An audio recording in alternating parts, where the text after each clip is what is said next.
Welcome to another episode of The Neophytes, a special series within the Never Close the Inquiry podcast, wherein my good friend Thomas Maybe and I sit down and talk about current issues in politics. We are not experts, neither of us, and that's kind of the whole point.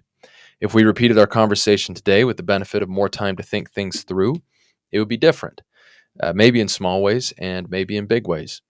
The message we're trying to convey is that it's okay not to know. It's okay to keep learning, and it's okay to change your mind. In fact, it's probably good. The fact that you believed something before doesn't mean that when presented with new information or upon reconsideration, you're still locked into that prior view. It's okay, in other words, to never close the inquiry.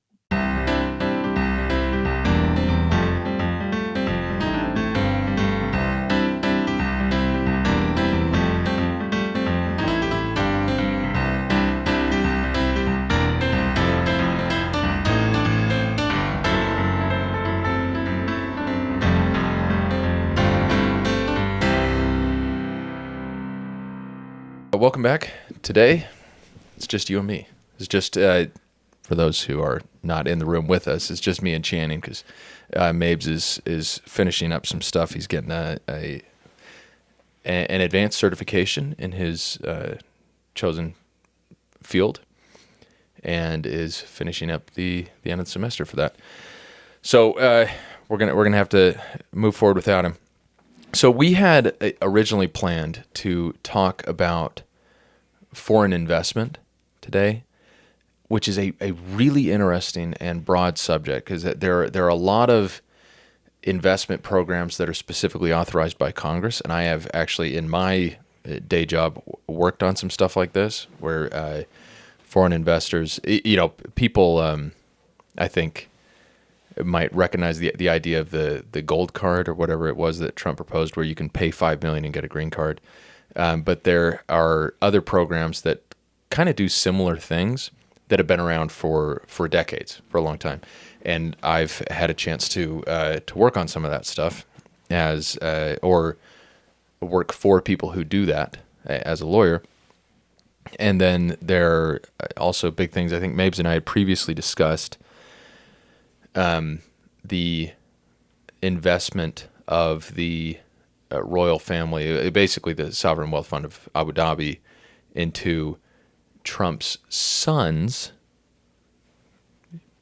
I don't know if you put that in quotes or not, but Trump's son's crypto company, which immediately made their crypto company pretty significantly valuable and has brought the Trump family, specifically, I think, over $1 billion in new wealth. And also may or may not have gotten the government of Abu Dhabi a bunch of sweet American semiconductors. It happens. It does. Yeah, it happens. It was interesting because, during the Biden administration, there were national security concerns with selling these semiconductors, which I think they're primarily talking about the NVIDIA advanced GPU semiconductor chips that are used for AI stuff. Abu Dhabi, they want to build in the Middle East. They're always looking to diversify because not a whole ton of stuff grows or is there other than oil. So they're looking for ways to diversify. And one of those ways is to build one of the world's largest AI data centers. But to do that, you need a huge number of these super advanced semiconductors. And we don't actually, I think, manufacture these here. They're manufactured largely, like the super advanced ones are largely, and a lot of the less advanced ones too, are largely manufactured by Taiwan Semiconductor Manufacturing Company, or TSMC, in Taiwan, which is part of why Taiwan is so massively important to the U.S. But they are designed by American companies. They're designed in the U.S. by NVIDIA and other companies. Anyway, so under the Biden administration, they had not let the government of Abu Dhabi get these chips because of concerns that they would either, I'm not sure if it was sell the chips themselves or use them somehow to benefit China or make whatever product they were producing available to China. We didn't want that. And then you come in and the Abu Dhabi government, or kind of run by I think the emir's brother, they make a massive investment in Trump's family's crypto company, It's a kind of a joint venture between the Trump family and the Witkoff family, Steve Witkoff being his primary kind of diplomatic envoy who is negotiating with Iran and has done a ton of the negotiating for the Trump administration during the last couple of years. Anyway, take a huge stake in that and don't tell the public about it for some time. Wall Street Journal eventually reports it. But anyway, a lot of things lined up where it's like you take a 49% stake in the Trump Witkoff family crypto venture, and now your government can buy 500,000 GPU chips every year. Not a bad deal. So are we talking about foreign No, we're investment? not talking about that. So yeah, ironically, we're not talking about that. So we were prepared to talk about some of that stuff. Oh, and then you also get into how like foreign investors buying real estate in the U.S. Yeah, absolutely. Jacks up housing prices, all these other things. Anyway, but then someone tried to shoot the president again. So, Well, hey, and we're still trying. I was really pushing for us to talk about prediction markets. oh yeah, okay. Trying to get push on that too. We'll do that. That's another Yeah, one. but again, someone tried to shoot the president. I get it. Be a little- I get it. Yeah. First, a brief note on our sponsors. We obviously are not sponsored by Diet Dr. Pepper, but we're so hold on one second. If I can get my finger under here. Oh yeah, there it is. That's the stuff. Delicious. So if you know anyone at Diet Dr. Pepper, Or Dr. Pepper in general. Just the many varieties. Any Dr. Pepper product, if anyone knows, hook us up. hook us up. We're happy to be sponsored by them. We are a cheap date, I think at this point. Exceptionally cheap date. And we will say virtually anything about Dr. Pepper and its various products. And probably most of it would be straight from the heart. Yeah. I'm a huge... Yeah, anyways. you're a big fan of much of what they produce. Anyway. Okay, so someone tried last night. Didn't get all that close. Didn't get as close as previously gotten. But so last night you had the White House Correspondents' Dinner, which is an annual event where you get a bunch of reporters, journalists, correspondents, members of the White House Correspondents Association. They all gather in some D.C. area ballroom, hotel ballroom, and they have a great event. The president's there. A number of other political luminaries are there. You typically, I don't know who the host was going to be last night. I actually didn't know that either. You typically have a well-known comedian who will come out and kind of deliver a monologue. Conan O'Brien's done it. I know Steve. I'm going to start Colbert? Steve Colbert's done it. I think yeah. Kimmel's done it. And there have been, a lot of funny things over the years. Like Key and Peele had a skit where Key would play Obama's anger translator. Ah, yes, that was a good one. Classic. And so they actually did that in real life. And then there was I forget his name too, but there was a very, very good impersonator of George W. Bush. So they did something there too, which is a bunch of fun. What are you? We're just in the abyss for for cell phone reception. Cell phone. Yeah, I'm sorry. I was going to try to look it up. Yeah, whatever. Point is, someone usually hosts it. Yep. But so last night, It got overshadowed. Usually the host is actually one of the kind of main like topics. that's the main thing. Of, who's going to host this? And what did they say? Yeah.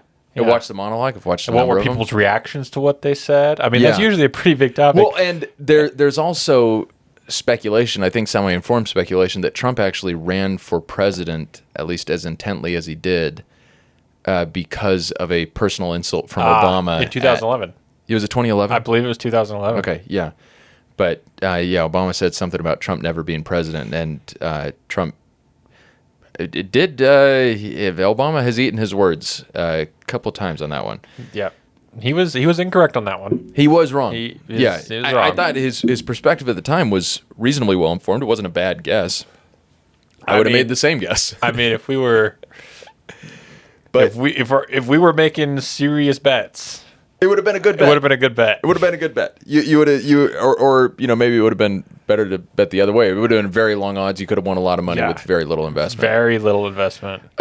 So anyway, last night you have a lone gunman who ends up interrupting the proceedings very early.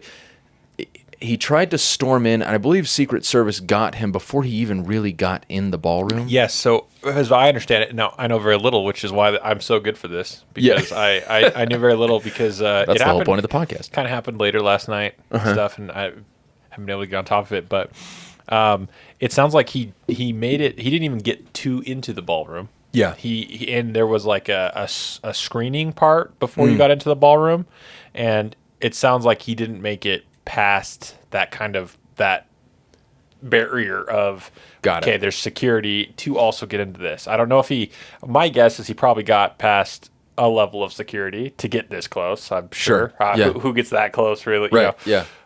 But yeah, I heard it was a very like by the book. Like, okay, now we're in emergency mode, right? Like, by the book, like, let's pull the president out, let's get everyone settled, kind of evaluate the thing. But it wasn't like a real sense of like, oh my goodness, right? Like, this happened. As far as maybe we can say as far Shots as fired at the like specifically at you. Like, it wasn't like you were in the fight or flight mode. You were like, oh, this is happening, so let's follow procedure, kind of a situation. Yeah. Okay. I mean, granted, it probably was very scary I while think, you were there, but but less active shooter, more, hey, this is happening. As it's happening, let's. Yeah, like he was an active shooter for about a second. Yeah, something like that. Did he get gunshots off? He did. So that's what I thought. I thought he did hit a Secret Service agent. He did. Okay, he did. But person totally fine, a little bruised, already released from the hospital, got hit in the vest, and the vest apparently worked very well. So fantastic news. That's great. Fantastic news. Yeah. So the guy whose name I'm forgetting, I think his first name was Cole, but not super relevant. But California. Yeah, from California. Information that we have to date, and when we say we have information, this is not necessarily the most updated information the nation has. This is the most up-to-date information we have. But lone gunman who had kind of tipped off family before by sending them some semi-crazy writings. Didn't specifically mention the White House Correspondents' Dinner, so they didn't know to look for him there. But he had a shotgun, a pistol, and I'm not sure what else. But he had taken the train from Los Angeles to Chicago, and then again from Chicago to D.C. Interestingly enough, he probably had those things on him because he probably didn't acquire them there. Yeah, that's a good point. So you had a guy going cross country with a shotgun and with a pistol. With this stuff. Maybe he acquired it there. Maybe that's why. I'm just like thinking about it. And I'm like, wow, you're on the train with some guy who's like sitting there. What's security like for trains nowadays? Because it would be tough to get that onto a plane. On a plane? Well, maybe that's why he took a train. Maybe that's why he took a train. Maybe that's why the train was taken. Because he's like, I don't. He also, and he didn't. I guess he didn't have a car, or he figured. It's getting a little darker, but he figured he probably was going to die and didn't want to have his family have to take the car all the way back across the country. Wow, that's really thoughtful. Sorry, yeah. I don't know. Maybe I think too. Maybe it was. I mean. Maybe he had access. But the other thing, too, is if you think about it, I mean, taking the train, you eliminate some risks of driving, right? I mean, trains are probably You're less likely driving. to crash. Yeah. Get pulled over. I mean, it just depends on the security at the train, right? I don't know. And maybe he did acquire them there, I mean, I don't know. But that'd be interesting to find out how that all... By the way, I like that we're in a position where we're able to make some jokes about this because it's only funny when no one gets hurt. Well, really hurt. Yeah. Well, yeah. Secret Service agent got a little bruised, but yeah. No, and that's absolutely. We're able to talk about it and be like, well, okay, let's have we're having a conversation where there are some jokes and there are also, there's a serious tone to it, but it's not like, okay, guys, like, what's going on? Why is it, this happened? So we've had, and that's the thing. So also, are we getting to a point? What's like the record of assassination attempts while in the presidency? That's a good question. Okay, let's get to that in 1 second. Because so the question is, so there are a couple of questions, number of questions. One is, are we seeing a general uptick in political violence? I think the answer to that is probably yes. But because we had. I would also say maybe extreme political violence or more high profile, maybe. That could be right. Because we've had a lot of political violence in the history. Yeah. In the United States. Oh yeah. No, we are nowhere near we're nowhere near an all-time peak. No, nowhere, not even close. I think to an all-time peak, and it was, certainly a lot worse in the 1960s than it is today. I would say I would even go as far as say I think it's less. It's even less institutionalized violence. I think it's even more like personal, like lone violence. That's interesting because that, I think in a lot of ways makes it less interesting. If this is going to sound strange. Okay. When a lot of people do something, it typically means there's some coherent cause for it. And it's interesting to discuss that cause. Like if 18 million people or whatever left the southern states and tried to storm Pennsylvania, I have no idea. But like there would be some concrete reason for that, and it would be really interesting to discuss that and what led to that. Whereas if you're talking about an individual actor, it's really hard to tie that to the specific actions of some politician or anything like that. The person's probably just crazy. Because for the vast majority of people, and I remember in the wake of the Charlie Kirk killing, hearing from very conservative friends who were saying liberals have gone too far and now they're going to get it. It's like we're done putting up with this kind of stuff. We're done. Our patience is gone. It's like, what do you mean? And it's like, well, they've said all these bad things and it's led to this violence, and now we're not going to forgive them or whatever. We're not going to, give them any rope on this sort of stuff anymore. And it's like, okay, what does that mean concretely as to what you're going to do? It's like, not changing anything. Except maybe increasing your rhetoric. Which only feeds the machine. Anyway, sorry, keep going. But that's the question. It's like for most people, you feed the rhetoric. And yes, I think generally we would say that increasing rhetoric, and when we say increasing rhetoric, we mean like increasing the level of violence described in the rhetoric, or increasing the severity of the rhetoric, however you want to put it. But when you're doing that, we could make the argument that it kind of raises the temperature on a vat of grease, like, with a pan, like you're going to start having pops out of a pan of bacon grease or whatever. But you can't predict where those pops are going to come from. Yeah. Like the people that actually do things, even in an environment where the rhetoric is heightened and tension is heightened, the people that actually do something are generally, in and of themselves, like they're nuts. They have their own problems. There's if you are writing a manifesto and driving across the country because you're going to target Trump administration officials, you don't just feel strongly about Donald Trump and Vance and other people like that. There's a certain level of you have to have left reality to some degree. Your feet are no longer on the ground. I mean, in all likelihood, it's become your being, like who you are. Like it's become your purpose, right? Well, most people I think a lot of people feel very strongly about this administration, one way or the other. Absolutely. People feel, this is something we alluded to last week, but people feel more intensely about politics now than they have historically. Not that they didn't feel strongly about it before, but I think they do feel more strongly about it now.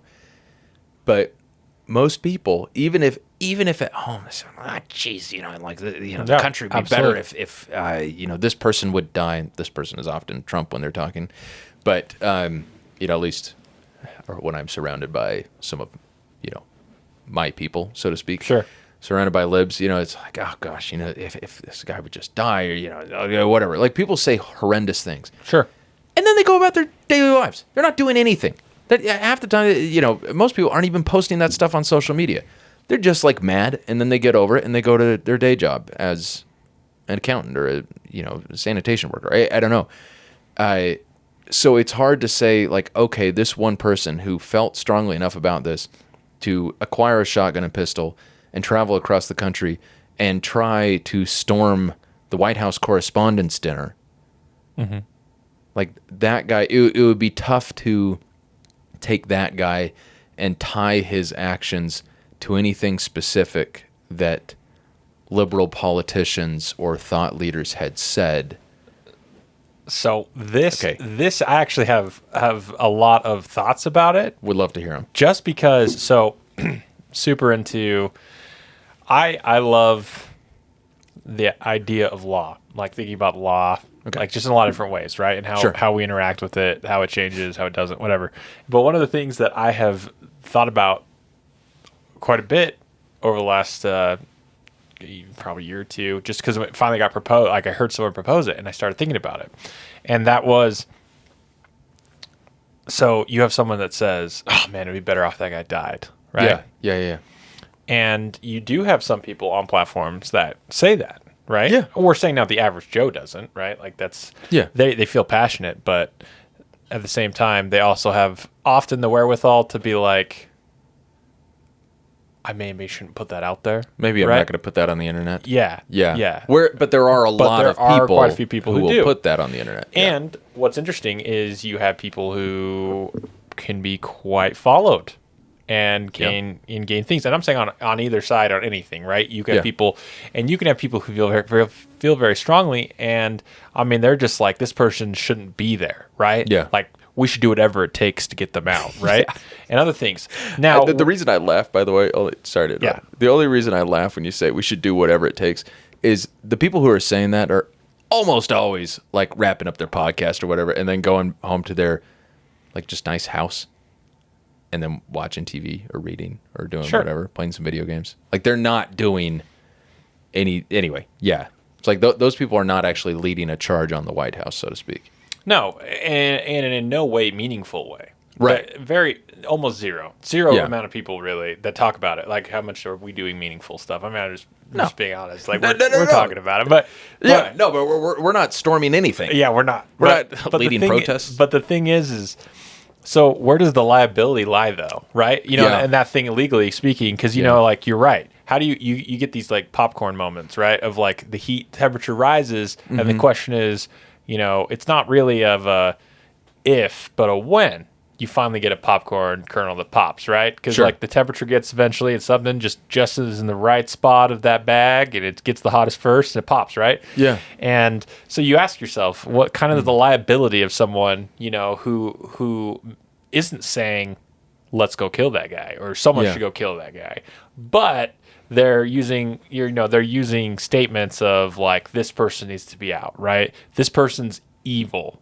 right? This person's a bad person, you know? And like just the commentary that builds this up to a point, and you've got people who are all talking, right? And you know you have a community, right? Yeah. And you can't control fully what your community says, right? You can't. You can kind of try to like dictate a little bit of the tone, right? People are going to gravitate towards your thing if they're vibing with what you're saying. but like, Yeah. and you know there's crazies Yeah. in everything. And so, you know, again, the liability of like, well, I didn't want the guy to die, get murdered, right? But at the same time, it's a very interesting concept, as it is so much easier for people to gain platforms and for people to find common, you know, figureheads. And while the figurehead may or may not, there are some figureheads who do, which is crazy, but it may or not be calling for certain actions. They sure amp up the feeling that I need to do something, right? Yeah. And if you're, like you said, feet aren't fully on earth, right? Yeah. You're in that perfect kind of spot, whether that's through mental illness, whether that's through a really bad spot in your life, you know, abuse, all these different things that cause you to have these issues, you know, where you start to disassociate reality from, you know, like this thing. Yeah. And all of a sudden you get these popcorn moments where you get this. And it's really interesting for me just to think about, right? Because we are all, in a way, I feel like we all are liable for like what we say, right? And I also believe that, you know, the First Amendment is very important. We all need to be able to, you know, share and express our views. And it's very difficult. You want to be very careful and very slow and cautious when you come to at all trying to regulate a little bit of that protection.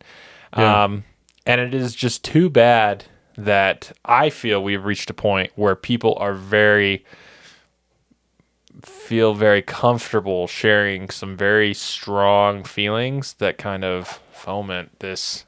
So, yeah. So here's two questions from that. When you say, I'm not sure if you said liable or responsible, but I think most people would say we are morally responsible for what we say.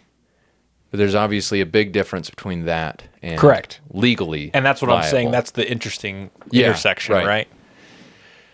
And then, And what also people have a really hard time with, because people will look at people and go, how can we allow people to say these things, right? Yeah. How is this not something you can stop? But you also have to realize that there is a very real important aspect of the First Amendment that allows people to share differing views. Yeah. And some could be abhorrent, right? And that struggle that you have is obviously you could be morally repugnant to you, right? And for good reason, whether that's your faith values or your just personal value, ethic code, whatever. But at the end of the day, you also, what if your personal views become not the majority, right? And so it's that whole both sides, right? You want your right protected, which Yeah. also means you got to protect someone else's you right. have to protect the other side. And it's important to draw a distinction here between legal consequences and consequences outside of that context. Right. So, because what the First Amendment does is protect you from like state consequences. Correct. But there are a lot of things you can say for which you can and maybe should lose your job. Absolutely. You can, like lose relationships. Like Canceled. You can get canceled. Get canceled, Like yeah. those are, there are probably some people who, maybe shouldn't have been canceled, quote unquote, and all that. But like that doesn't implicate the government, really. Correct. Yeah. And that's what I'm trying to get around to is the fact of is just that really interesting idea of where does it end and begin in trying to help do these things. And it's just an interesting thought that I have, and I actually have posed it to multiple people of how do you protect, because some people are like, how are these people like we should make this illegal, right? Other things like that.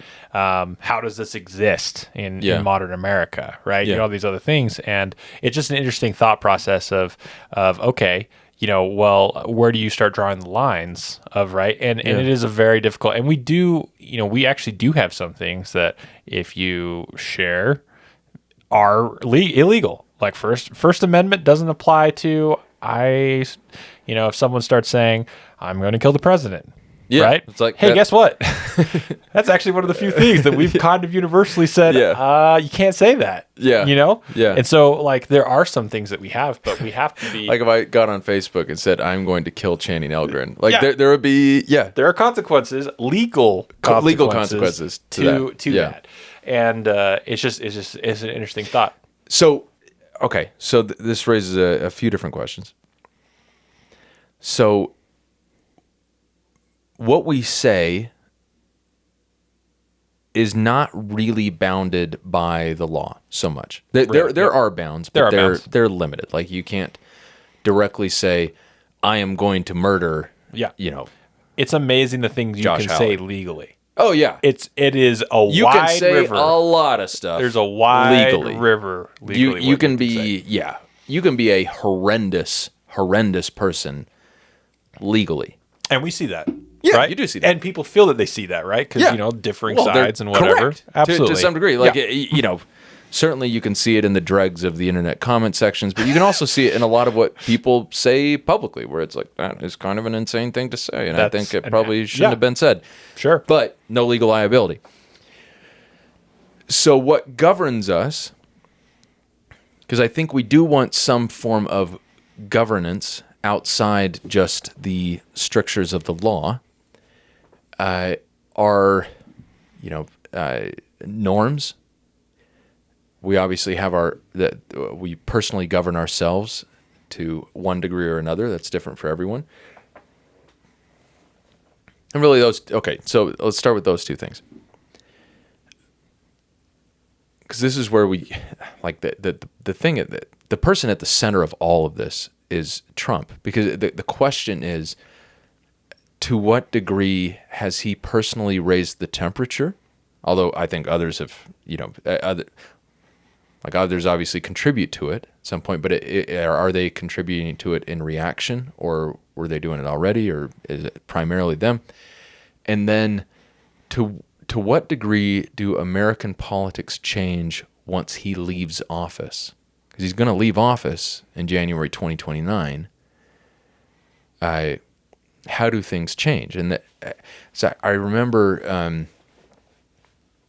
being struck, I think, as a lot of people were, by the debate between Vance and Walz during the campaign in 2024. The tone of that debate was categorically different from the tone of any debate that involves Trump personally. And the vice presidential debate is hardly ever going to be a needle mover during the campaign, and I think that wasn't a needle mover. And you can say a lot of different things about the respective performances of Vance, who I think is very bright, and Walz, who is maybe somewhat less bright, but still, we've had dumber. But we've had plenty dumber. But anyway, it was a much calmer, more respectful debate, generally more congenial debate than we've heard in years. And it's interesting to think about what happens once Trump leaves, because Trump, for everything that is good and bad about him, and I'll say this as a little bit, I think there are things about him that are he's much better at things that you want to be good at than the average politician. Not everything, but there are certain things at which he is good and not enough other people are good. And then there are a lot of ways in which I think he has been deeply damaging. Yeah. And continues to be deeply damaging to a kind of a lot of things, but one of them being our political discourse. So, and circling back to this idea of norms, I think he has a more discretionary relationship with norms than the average person. We can get into why that is, but I think for a lot of us, and I think you and I probably fit in this category, a lot of us are pretty heavily governed by norms. Like, maybe this comes from being religious. It can come from a lot of things, just generally being conscientious and wanting people to like us and not wanting to really rock the boat too much.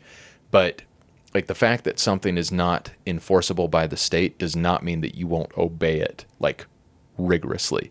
And, take great care not to offend, and all these other things. Whereas for him, I think it's kind of Nietzschean in a sense, where he has ascended out of traditional morality to some point, and then he has this discretionary relationship with things where it's like, I recognize the rule, I see what the rule is. Do I think the rule serves me? If so, then I will obey that rule. And if I do not think it serves me at this current juncture, I am going to, I don't care. Why would I care? Because who's going to enforce it? Reality is, well, at least in this life, probably no one. So you can get away with doing these things, and he does that. But you also have to understand, I think that in a large part is his draw. Right. Yeah. Or one of his draws. Yeah. One of his draws, right? And I think that's a real point. I think something for me that's important is, and again, this comes from somebody who understands norms. Yeah. Like, understands that I live largely in a norms, kind of expectation world and stuff. But I think a big difference, which I've had a hard time with politicians in general, is I see a norm and trying to people get frustrated with the norm, right? If you believe the norm isn't correct, right? And you're like, hey, I believe it should be going in this direction. However the degrees are, right? I think it should be a little past, this norm. Or, hey, I think we should be a radically different, belief and action. I think people want that to change, right? Yeah. And what people, I think, is really hard for a lot of us is understanding that you shouldn't just smash norms.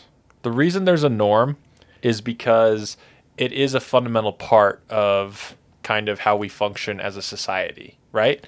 And changing and really truly getting a norm to be different is going to get the collective to behave, to believe, to enforce differently. And I think that a big draw that President Trump brought from the very beginning was, I'm going to make changes. Now every politician has said that, right? Sure. That's their whole purpose, right? No one has ever voted for a guy. I'm going to keep things the same. I want the guy that will do nothing, right? He's going to fight everyone. Ultimately, that's kind of who we end up electing. But yes, it is, right? Yeah. But then, so you get a guy who then behaves the way he said he would, right? And when I say that, I mean maybe not following up exactly on what they said or whatever Politically, but they are like, I see your norm, and that norm doesn't line up with where we need to go, or I want us to go. Yeah. Therefore, I'm doing it differently. I'm doing it different. Yeah. And so that doesn't create unity. So that's interesting. Okay. So on norms, I think. Just real quick, I apologize. No, go for Can I it. tie it back to what you're saying? Yes. Which is the change of how things are going to happen when Trump's out. The reason that this is difficult and people struggle so much, we all want change to happen towards our views, right? The things that we truly believe is a direction we should go. And that is good. That is good to be passionate and to feel like, I'm not perfect, I understand, but I with the information I have, I believe this is the direction we should go. That is awesome, great, you should have that. But what people don't understand too is if you smash norms, one, guess what? Once there's a precedence, it'll happen again. And I hate to break it to you, but not everyone's always going to agree with you. And so you're going to really dislike it when a norm you hold and cherish is smashed, the opposite direction. But tying it back to you, will it hold up? If you just plow through norms, you're not creating a change that's sticking, like moving the actual body. Yeah. You're creating outliers that will smooth with time once that whatever is pushing out, the thing. And so I do feel like, yes, you will get change. Obviously, whenever you smash norms, things adapt. And crazy thing is, they can go the opposite direction than what you were expecting. Yeah. Even though you smashed it the other way. You're amazed how the other direction to go. Yeah. But at the end of the day, those things don't stick. So that's a really interesting point, and I think actually strengthens what I was going to say, and I'll say now. Norms, and I'm going to articulate a sort of Chestertonian conservatism right here. Norms are organic. They arise organically. We did not live in a normless world in which an earl and a duke sat down and wrote out the norms. There's like Robert's Rules of Order and these various kind of codified etiquette guides that have been put together, but they're always put together after the fact. It's like the etiquette, the rules essentially are there already, and you are either simply putting those to paper, or you are taking those norms and then putting them in some sort of cognizable form. Like it was basically there already. You just had to okay, when you take these rules that everyone accepts and you apply them specifically to this situation, it's going to look like this. They're not really like inventing the wheel. And when things have risen organically, we often let's say our norms. Many of our norms of civil discourse have been around for a very long time. In some respect, like there have been shifts over time, certainly, but a lot of basic similarities over a long period. We may not be able to articulate why that thing exists. We don't know why that is. We don't know what gave rise to it in the first place. It's just something that happened organically. And when you look at it and you question why it is, you might not be able to provide a convincing answer. You're not going to be able to provide an answer that convinces everyone. And this is where the Chesterton bits comes in. But like his whole thing, Chesterton's fence, this idea that if you come across a fence and you don't understand why it's there, don't tear it down until you understand why it's there. If upon understanding why it's there, you know, okay, it was built to do this and that is no longer an issue, so we can take this out, take it away. That's fine. However, if you just come across a fence and not understanding its purpose, get rid of it, you may soon find out why the fence was there in the first place. But now you no longer have the fence. And with norms, you violate the norms, you get rid of the norms, you might find out why you needed the norms.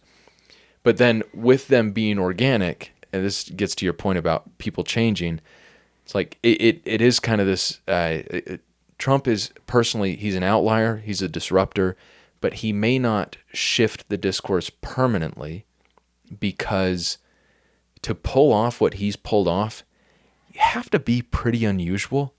I think sometimes we undersell how charismatic or something he is.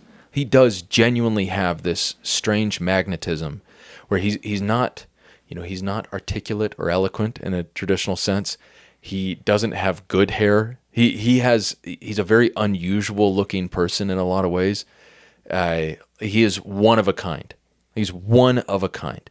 And a number of his political acolytes who have tried to run Trump-style campaigns have failed, either by losing completely or by trailing him dramatically, because he's kind of the only guy who can really pull off what he does.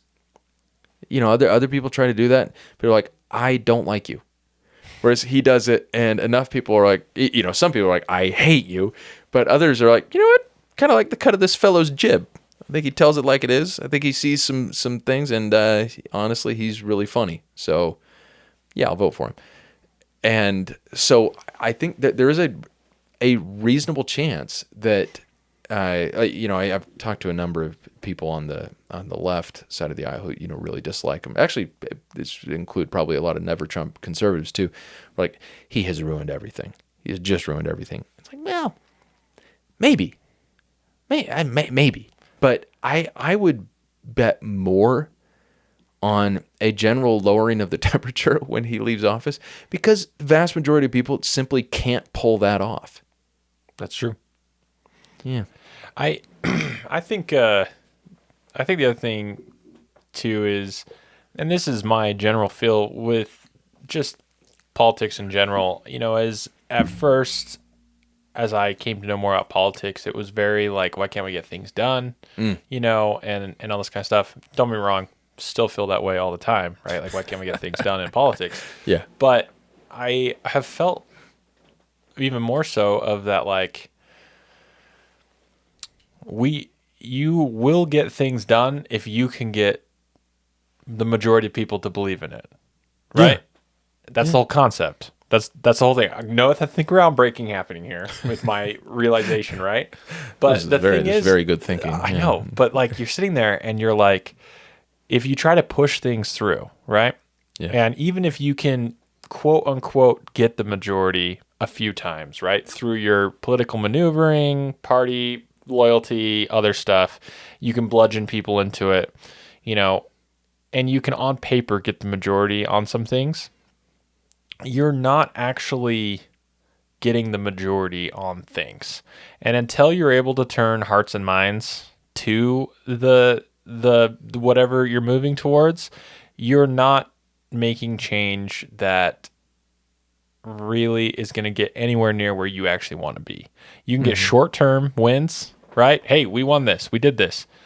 It's pretty impressive to see how much stuff gets reversed over time pretty quickly.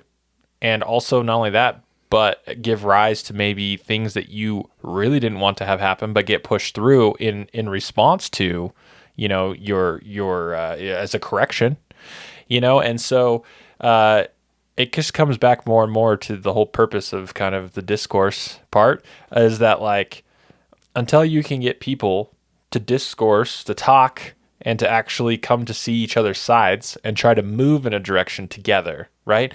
You're going to be stuck.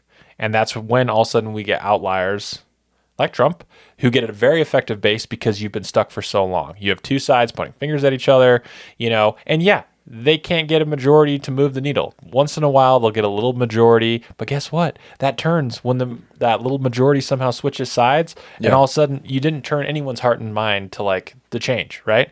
So you get this stagnant, and you get very frustrated people who are like, we're stuck in this political hellscape, right?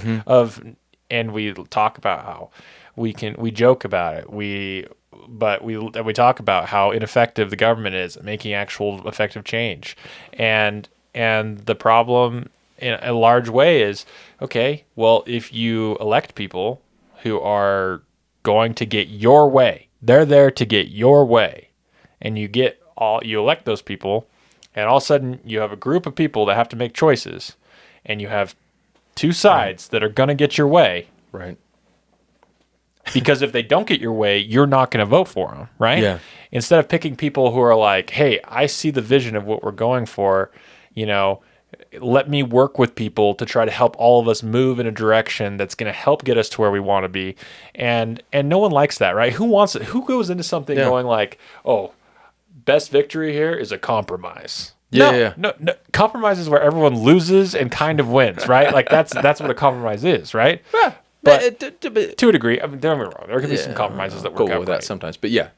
But like that's how politics have gotten too. Yeah. And I get it now because at first I was at first I felt strongly like, well, why can't we have people that push this needle? But then all of a sudden you're like, there's a lot of different situations. There's a lot of different people out there, and you have to get everyone to kind of start moving in directions together. And guess what? That direction probably isn't in the direction that you're like, this is how. Deal makers don't win primaries. No. Pretty much. No. Yeah. Yeah. If you're like, yeah, okay, okay, I see where everyone wants to go. Real deal makers don't. Deal makers because we technically have deals made every once in a while and stuff, but, whatever. But like people who are like fundamentally geared to get deals done. Which is a fascinating other topic that is interesting is people have said that a large reason that our politics are in the garbage, well, sorry, that's a personal opinion, but in a bad place that I feel, is because people don't participate in the primaries well enough, and that primaries are often pushed by your kind of more extremists. Yeah. And then all of a sudden you get to the final thing, and it's like now you have to pick between two sides that we literally talked about this last week a little bit. Yeah. And I've actually written an article about it. I hate primaries. Yeah.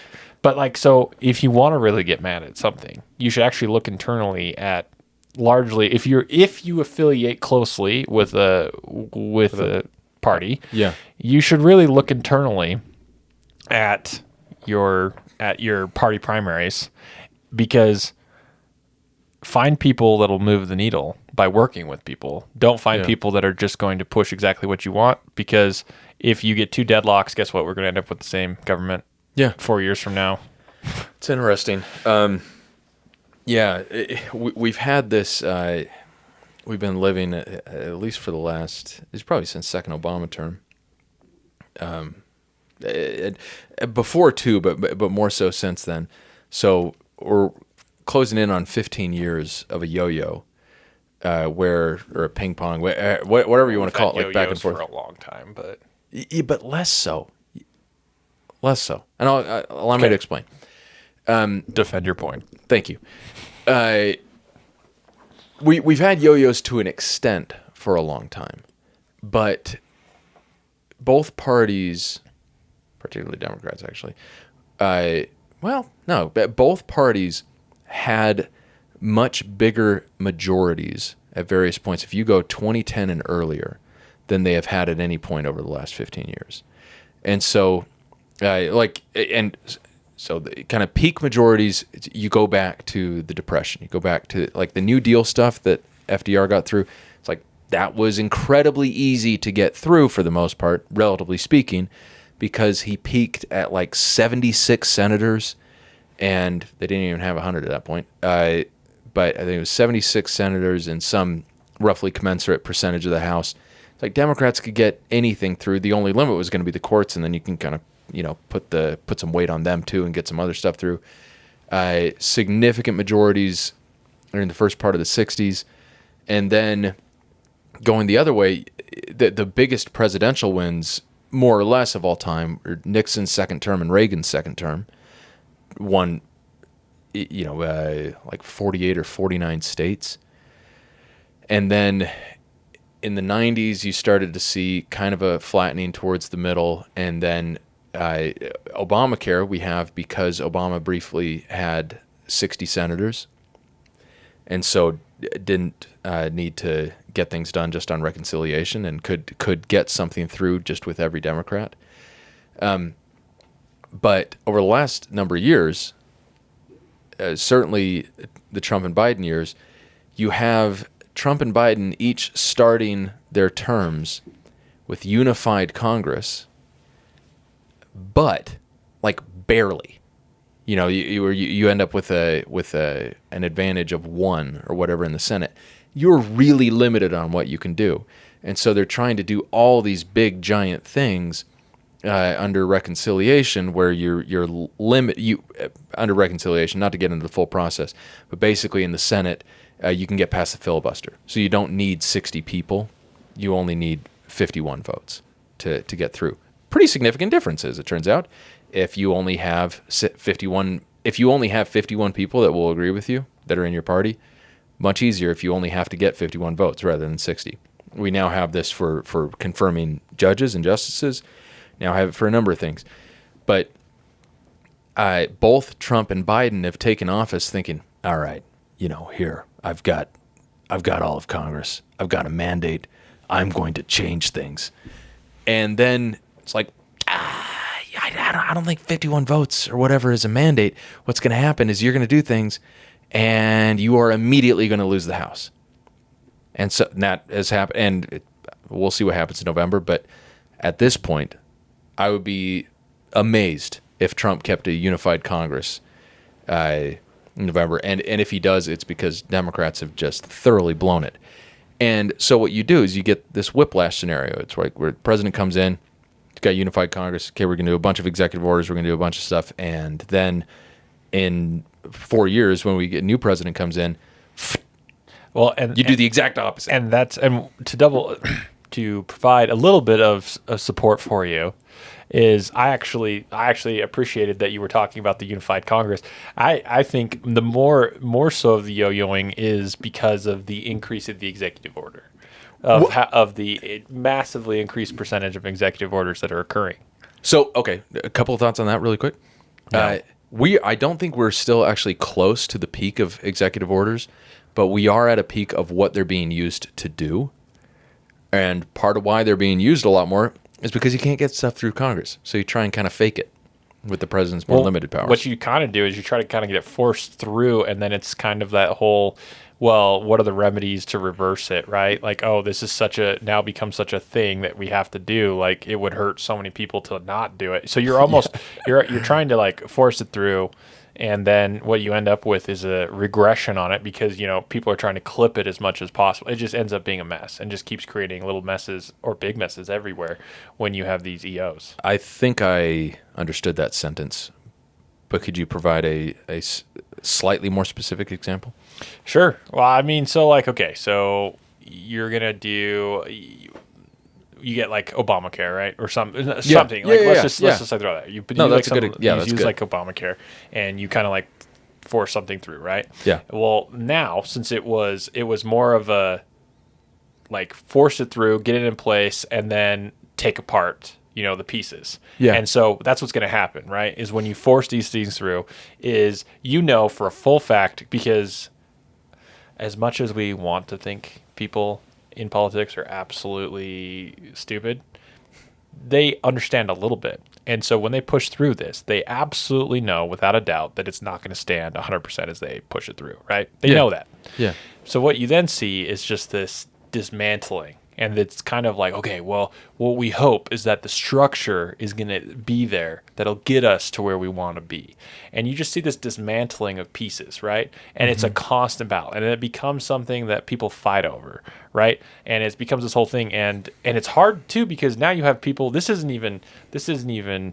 I mean, you have people's lives who are relying on this now, right? Because there's always a reason, right? There's always somebody that's getting helped, right? You know, My gosh, yeah. and stuff. And so now you have and you could argue the obvious of real life consequences of not doing something, you know, like I get that. I understand both sides, but you push this through, and now how many years has Obamacare taken of dismantling, right? Just shot after shot, and then people trying to push some things back, right, as to try to recorrect it. But, you know, you just get these pieces, and that happens with a lot of different things.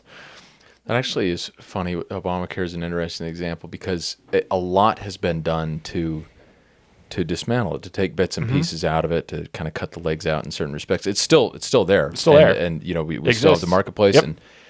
And I think a lot of people really, really like it. What is there, and then other people like it less. But it was like the driving force that brought a lot of Republicans into politics, and it was like one of the big things that Republicans ran on and are no longer running on, as far as I can tell, which is pretty funny.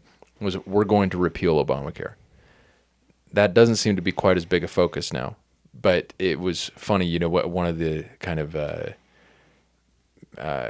one of the moments that stands out from Trump's first term is when the Republicans Senate were on the verge of repealing it, and McCain, you know, brain cancer stricken, came and gave the thumbs down and voted against repealing. But the irony of the funny thing about that whole attempted repeal was that they legitimately did not have a replacement. Like that, and you could argue that, okay, you go back to the status quo just before that, but it's hard to sell people on not a program once a program is in place. And therein lies part of your issue of why the EOs are so problematic, in my opinion, is because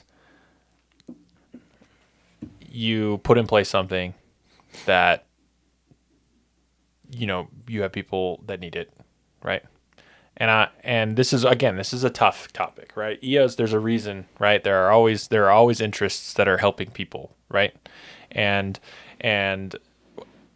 with these particular EOs, right? This is a very specific subset of them, right? This isn't like all EOs, but like there are a lot. Yeah, there are a lot of. There's EOs a lot that of really don't do much, right? But the specific ones, but you then have these situations where, you know, you don't have a spot, like a way to like a replacement for it, right? Mm-hmm.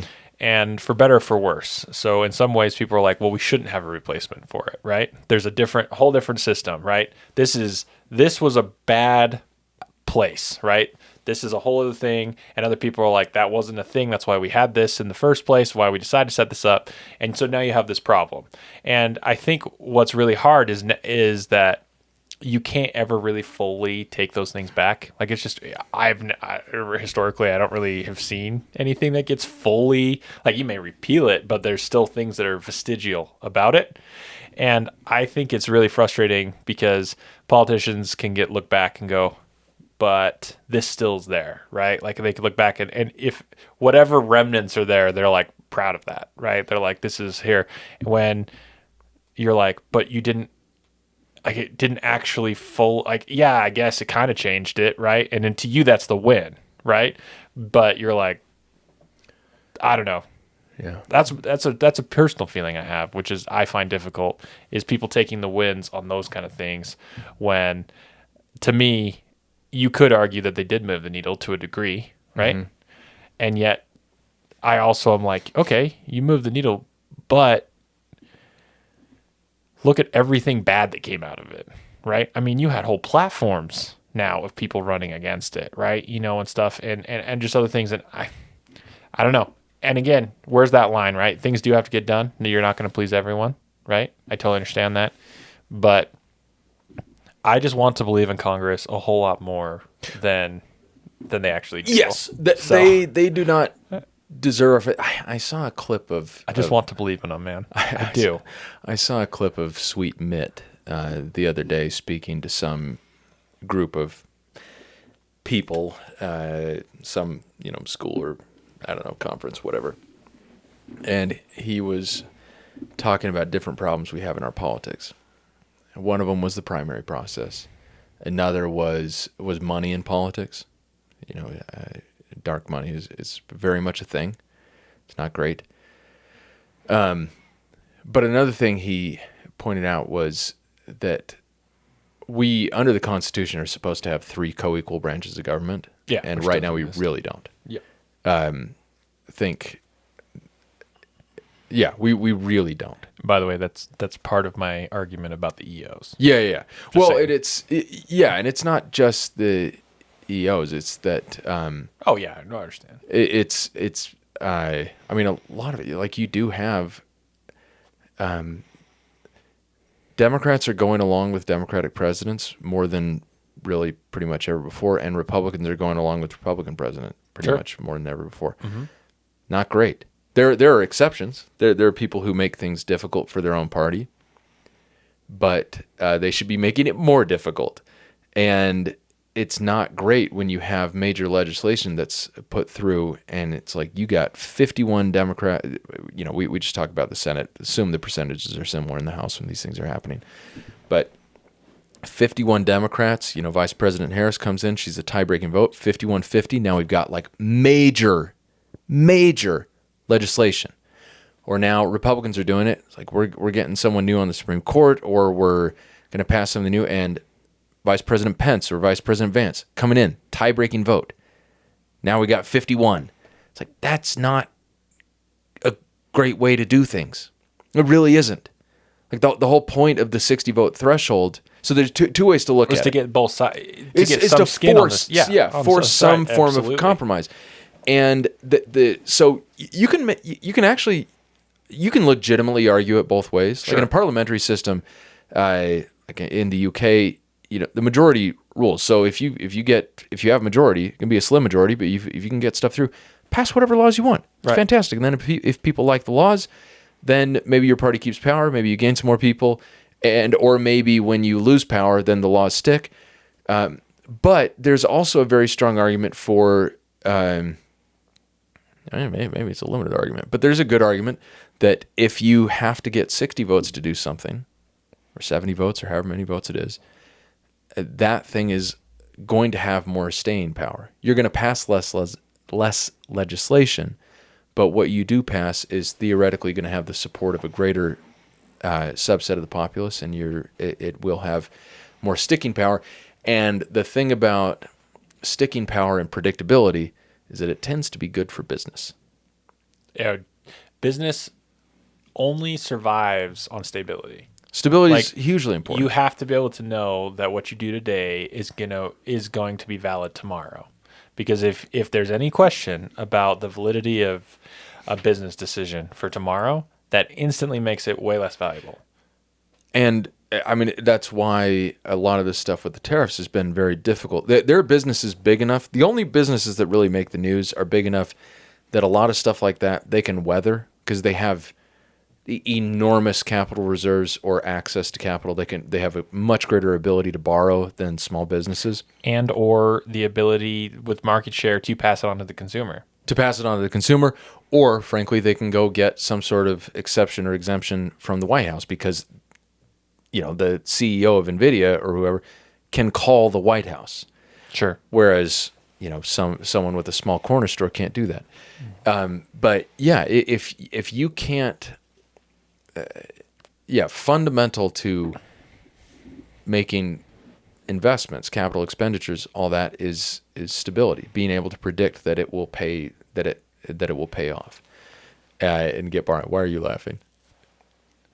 I just remembered. I was like, so political violence. Oh yeah, yeah. Point. Yeah.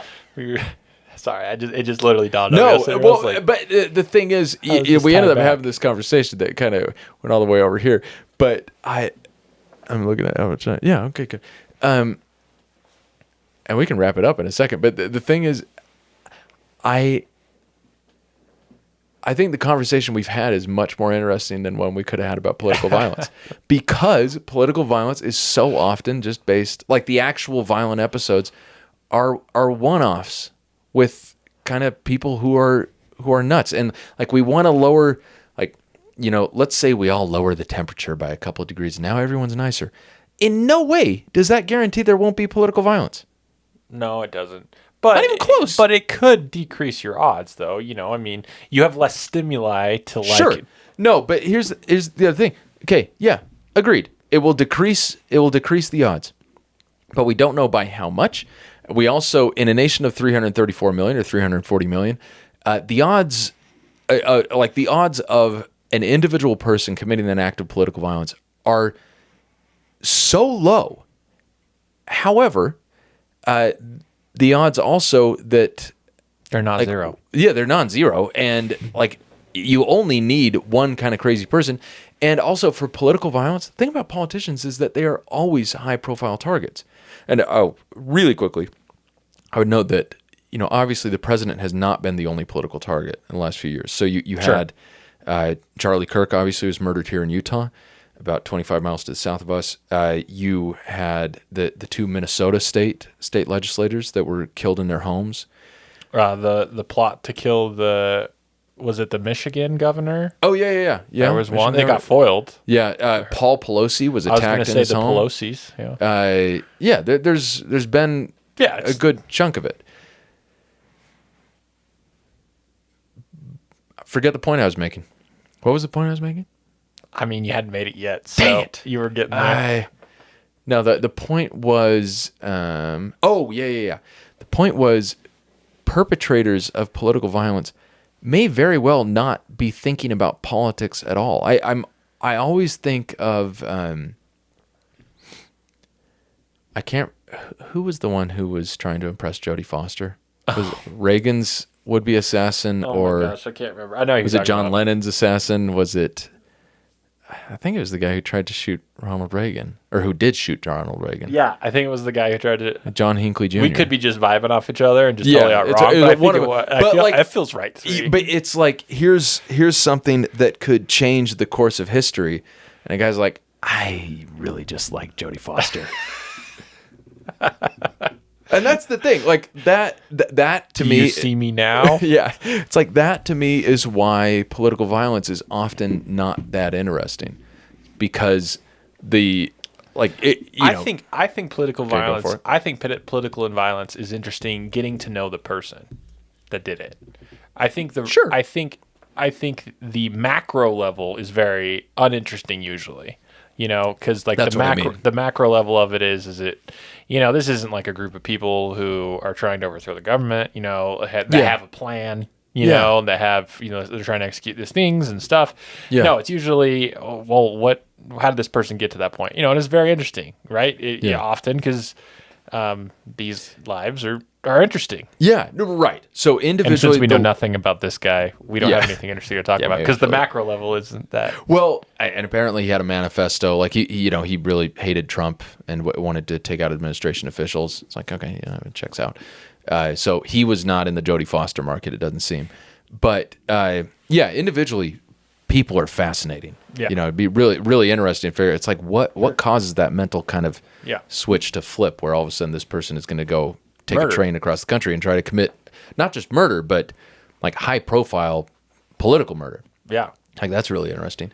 But that is even less interesting on a psychological basis than something like terrorism. Yeah. Where you have a coherent ideology. But that you just also the whole point. Terrorism is a psychological point. There's a psychological point to it. Yeah. When you're trying to invoke terror. Yeah. When with a lot of these lone gunman political violent things, they're objective based. It's almost like I'm trying to kill this, you know, just because of this purpose, right? Like I hate them. They're a bad person. If they weren't there, things would be better, right? Yeah. They're a lot more, I feel like, ephemeral, right? Like, but like when you have like terrorism, it's like I'm going for a feeling of this, right? I'm going for an objective of you nowhere is safe, right? Yeah. You will hear me. You will hear us. Well, and with there's a difference between an individual terrorist whom we might put in the same category as some of these kind of lone gunmen, and someone who's part of an organization like an Al Qaeda or an there ISIS could or be whatever. more. Yeah, well, there could be more, but then this group has an ideology, and they're essentially soldiers in. They're part of something greater than themselves, and I think people may not realize this, but like the average everyday person probably has much more in common with that person than with someone who's trying to impress Jodie Foster. Okay. Not that we're not all wanting to impress Jodie Foster, but like the people who grow up in these ideological movements that end up as terrorists, where the definition is generally applied externally. It's like, we consider these groups terrorists. I don't know that they consider themselves terrorists. They're like, might be militant organizations who are trying to achieve military objectives. That's just the path to doing it. Whereas, I think there's a big gap between those things where you're analyzing the motives of a very large group of people and Well, if you think about it, the Jodie Foster they scenario. probably don't classify themselves as terrorists. Terrorism is usually classified by whoever is getting the feeling Terrorized. right? Because I know I have heard of places classifying America as a terrorist, right? Sure. I mean, not as, it's a pretty loose, fast little bit with definition, especially our definition of it, which again is shaded by the way we look at it. But, anything where, something is coming for you, right? And trying to generate a feeling, right? Whether that be overwhelming strength, to be like, do you really want to do this? Like, you either do what we want you to do, or we will drop a bunch of bombs on you. Or we have, there's implications, right? Like, the implications. Yeah, the implications, right? Either you do it or just in the last few months, we yoinked the leader of Venezuela. It's like, if you're a Venezuelan looking at that, maybe you like it, but if you don't, you think, it's like, my gosh, like that's a rather strong step. And then we've led a 7-8 week bombing campaign on. Well, first we assassinated another world leader. Sure, yeah, right. We've led right. We did kill the supreme leader of Iran. That was our opening move. That was the opener. We've killed quite a few others since. Yeah. And we bombed many installations. We does appear accidentally bombed a school and killed a bunch of children, which was accidents happen. I'm just kidding. But that's the hard part, right? They legitimately do. That's going, like, that's the problem with war, right? Yeah. Well, I saw something that's why it's awful. I forget whether it was in the Washington Post or some other paper, but the school was next door to a legitimate target, some sort of like a military installation. I thought I heard this could be fake news. I thought I heard that the school was also a former, like, I don't know, was like a former government building or something. Might have been. Could be devastating. But so two things about it. One, devastating is that you have a tremendous loss of life among inarguably innocent children. Absolutely. And then two, if you're Iranian and you don't necessarily, like, you don't see that happen and your kid died and you think, oh, they were clearly trying to go next door. Yeah, for sure. No, you think these are evil, indiscriminate killers. Yeah, absolutely. Yeah. That are, willing to put innocent lives on. At best, you're like, these people are indiscriminate killers that are willing to put innocent lives at thing. Cause why was it even close? Right. Like, if you had, anyways. So no, absolutely. Yeah. I mean, it's all bad. When you take that step, there are just bad things that are going to happen when you take that step. And that's why, a lot of people feel that it should never happen. Other people feel that, as a last resort, and people feel there's different things. But at the end of the day, it is a tough, sad thing because violence begets violence, and it is, you don't want, you wish you could just put people in a room and let them duke it out. The ones that are the fighters, right? The ones who are actually, like, leading the thing. It's like, well, let's just put these guys in a room, let them figure it out, right? And then, and that way, no innocence, right? A lot of people probably wouldn't care what happened in that room, right? Well, if only one person comes out, you're like, but is it done? Right? I'm thinking of the I don't know how many places where this has actually happened in real life, but I'm thinking of the movie Troy. And have you seen Troy? I saw it a long time ago. Okay. Well, at the start of the film, or near the start of the film, Brad Pitt's Achilles is sleeping surrounded by a number of beautiful women in various stages of undress. States of undress. He had, he's slept in after a long night of, as Dwight Schrute would put it. I was going to say vigorous lovemaking, but yeah, sure, sleeping. But anyway, he's late for battle. You've got the armies of Agamemnon and whoever, and then some other Greek army. And they've got them all lined up there, and it's like, I'm not sure I actually saw Troy. I don't remember this. No, but you have the armies lined up, and they're like ready to fight, and it's like, all right, we're gonna call out our champions, and the leaders come together and like, we don't all need to fight this out. Like that's gonna be a lot of death, so we're gonna have just our champions duel, and then we'll be fine, and then whoever wins that wins, and the guy turns around and he says, Boagrius, and then you have a giant. I didn't understand this as a 15 or 16-year-old, but now I understand. You have a big, very obviously roided up professional wrestler who's like 6'11", and again, clearly on a performance lot of anabolics. He comes out, as they were in ancient Greece, and he's coming out and he's yelling, and then because they all used anabolics in ancient Greece. Yes, indeed. Yeah, they're injecting. I've seen lots of recreations of it. They're all jacked, and that's historic evidence. Like, right. That's where steroids came from. That's where steroids came from, ancient Greece. They're all taking decabolin and tren. But anyway, so Agamemnon, played by Brian Cox, he's like, okay, yeah, I see your baggers. And he turns around and yells, Achilles, and then silence. They're like, I think Achilles is a hero. And so they got to go send the messenger boy to go back to the camp or to the town. He's like, Achilles, and he's like, what? Oh, sorry. And he wakes up and he's kind of grumpy because he's leaving again multiple women in the tent, but now Brad Pitt looking pretty hot. Honestly, this is about Brad Pitt's peak, and Brad Pitt's way off the peak. We could argue if he actually ever has peaked. I think he just keeps on going up. Anyways, keep going. Yeah, no, it's we could save that for another podcast, a long podcast. But he gets on his horse and he rides up and he's like, "Geez," and he makes some side comment about it's like, how nice would it be if the generals did this, instead, the kind of fat older generals instead of. They're the kings. Yeah, how nice would it be if kings fought their own battles instead of having the soldiers do it? Anyway, so Brad Pitt comes out and he very coolly kills the roided up dude. Mm-hmm. He does this jump. Would be a short Troy movie if without Achilles. So I imagine it would. He won. Yeah. He won very comfortably. But the whole idea is he goes up and he stabs the giant roided up guy. The roided up guy dies, and then it's like, well, Agamemnon, your team won.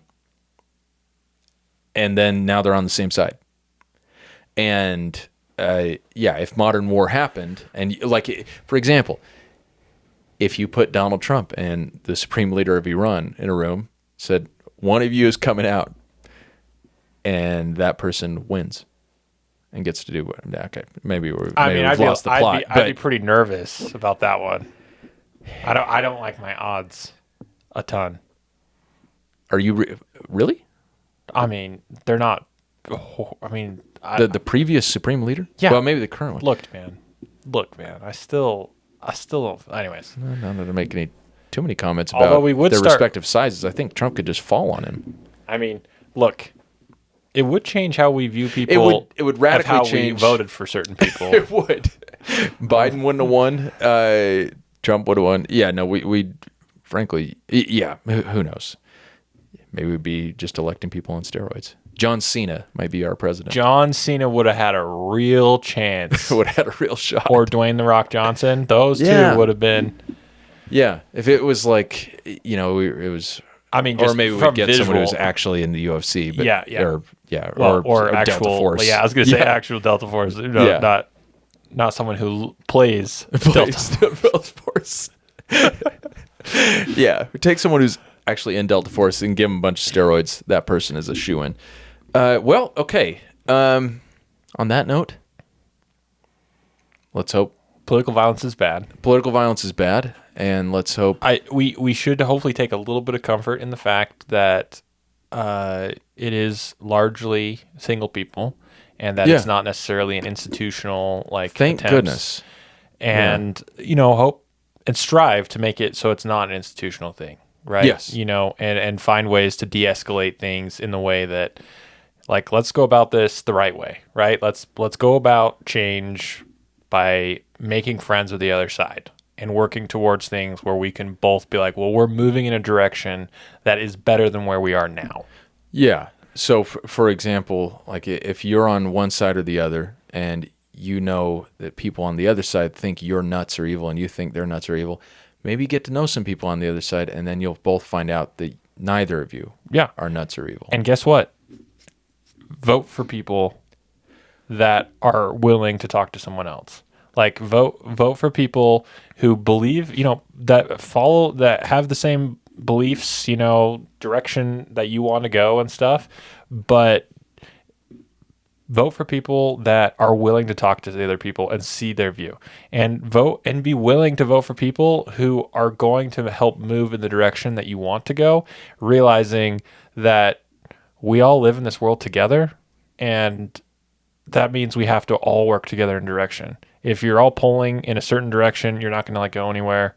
And like, if that is our bar of a successful politician, we will always be frustrated and angry, because if the bar is they got me exactly what I wanted, this isn't like, some like lawyer that we've hired, in a divorce thing or whatever, and you're trying to just like, these are my exact terms, right? Right. This is success or not. No, these are real lives. These are people. And we if you want to see change, be open to getting change, moving in a direction you want, but not being like the exact thing. As frustrating as that is. And I'm not saying it's wrong to think you should be in a certain place over here, but what's wrong is saying we can't move, Yeah, it's either that or nothing. Yeah, and like not, I don't know. So yeah, vote for deal makers. So that's our message today. That's our message for today. Vote for deal makers. Don't commit acts of political violence. Yeah. All right, and that was the interview.